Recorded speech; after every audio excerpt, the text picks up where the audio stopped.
Hello, जय हिंद दोस्तों आज हम लोग देखने वाले हैं यूपी पुलिस यूपी दारोगा भर्ती 2023 के लिए पिछले वर्ष पूछे गए हिंदी के अति महत्वपूर्ण प्रश्न जो परीक्षा में बार बार पूछे जाते हैं। तो आइए दोस्तों देखते हैं। पहला प्रश्न है, य र ल व किस प्रकार के व्यंजन हैं? ऊष्म व्यंजन, अंतस्थ व्यंजन, स्पर्श व्यंजन या अयोगवा व्यंजन?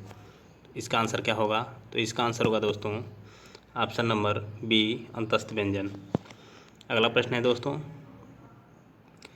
छ वर्ण किसके योग से बनता है? इसका आंसर क्या होगा?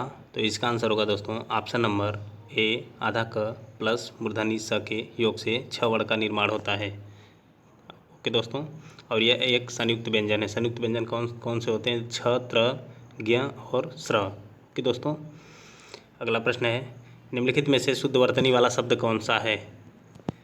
बताइए। तो इसका आंसर क्या होगा? तो इसका आंसर होगा दोस्तों ऑप्शन नंबर बी, अंत्याक्षरी।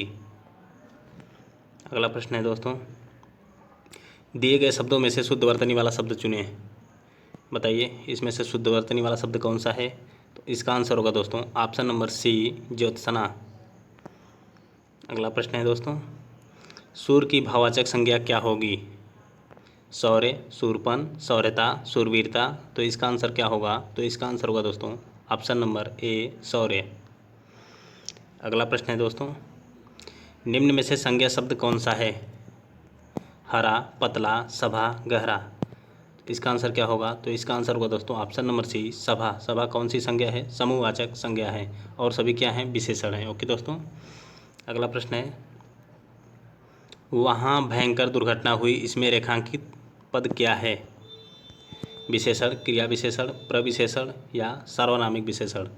इसका आंसर क्या होगा? तो इसका आंसर होगा दोस्तों ऑप्शन नंबर सी, प्रविशेषण। क्योंकि विशेषण है दुर्घटना और दुर्घटना भयंकर दुर्घटना, विशेषण की विशेषता बताने वाले को प्रविशेषण कहते हैं। ओके दोस्तों, अगला प्रश्न है, राम भोजन करके सो गया, इस वाक्य में कौन सी क्रिया निहित है?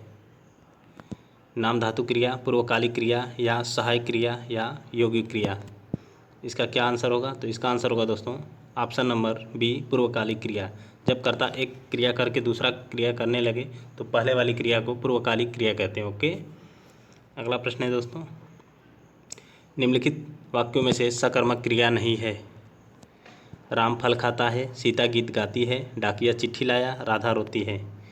इसका आंसर क्या होगा? तो इसका आंसर होगा दोस्तों ऑप्शन नंबर डी, राधा रोती है। यह एक अकर्मक क्रिया है। अगला प्रश्न है दोस्तों, निम्नलिखित में से कौन सा शब्द पानी का भी अर्थ देता है? जंगल, वन, अरण्य, कानन। तो इसका आंसर क्या होगा? तो इसका आंसर होगा दोस्तों option number B, one. One जो है पानी का अनेकार्थक शब्द है।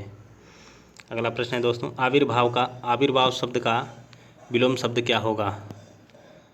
अनाविर्भाव, विभाव, आविर्भाव, तिरोभाव। तो इसका आंसर होगा ऑप्शन नंबर डी, तिरोभाव। अगला प्रश्न है दोस्तों, गौरव का विलोम शब्द क्या होगा? लाघव, रौरव, लज्जा, अपमान। तो इसका आंसर होगा ऑप्शन नंबर ए, लाघव। अगला प्रश्न है दोस्तों, आचार्य का पुल्लिंग शब्द क्या होगा?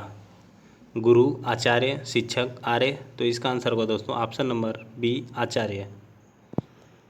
अगला प्रश्न है दोस्तों, ऋषि का स्त्रीलिंग शब्द क्या होगा? ऋषि पत्नी, ऋषि, ऋषिका, ऋषिणी। तो इसका आंसर होगा ऑप्शन नंबर सी, ऋषिका।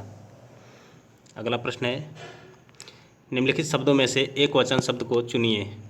प्राण, दर्शन, ओट, तेल। तो इसका आंसर होगा ऑप्शन नंबर डी, तेल। प्राण, दर्शन, ओट सदैव बहुवचन होते हैं। ओके दोस्तों, अगला प्रश्न है, टिड्डी शब्द का बहुवचन क्या होगा? टिड्डी दल, टिड्डीगढ़, टिड्डी वर्ग, टिड्डी जन। तो इसका आंसर होगा दोस्तों ऑप्शन नंबर ए, टिड्डी दल। अगला प्रश्न है, लोग बड़ी बड़ी गाड़ियाँ लेकर आ रहे थे, वाक्य में कौन सा काल है? लोग बड़ी बड़ी गाड़ियाँ लेकर आ रहे थे, इस वाक्य में कौन सा काल होगा? अपूर्ण वर्तमान काल या सामान्य भूतकाल या सामान्य भविष्य काल या अपूर्ण भूतकाल? तो इसका आंसर क्या होगा? तो इसका आंसर होगा दोस्तों ऑप्शन नंबर डी, अपूर्ण भूतकाल। अगला प्रश्न है, वाच्य के कितने प्रकार होते हैं? 3, 4, 6, 2। तो इसका आंसर होगा ऑप्शन नंबर ए, 3। कौन कौन से? कर्तवाच्य, कर्मवाच्य और भाववाच्य। ओके दोस्तों, अगला प्रश्न है, निम्न में से भाववाच्य का उदाहरण कौन सा है?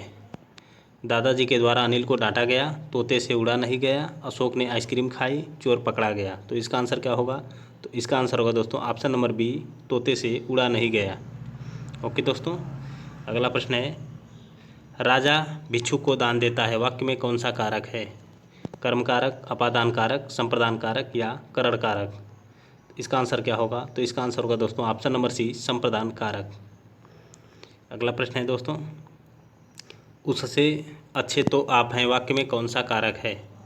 अधिकरण कारक, अपादान कारक, करण कारक, संबोधन कारक? तो इसका आंसर क्या होगा? तो इसका आंसर होगा दोस्तों ऑप्शन नंबर बी, अपादान कारक।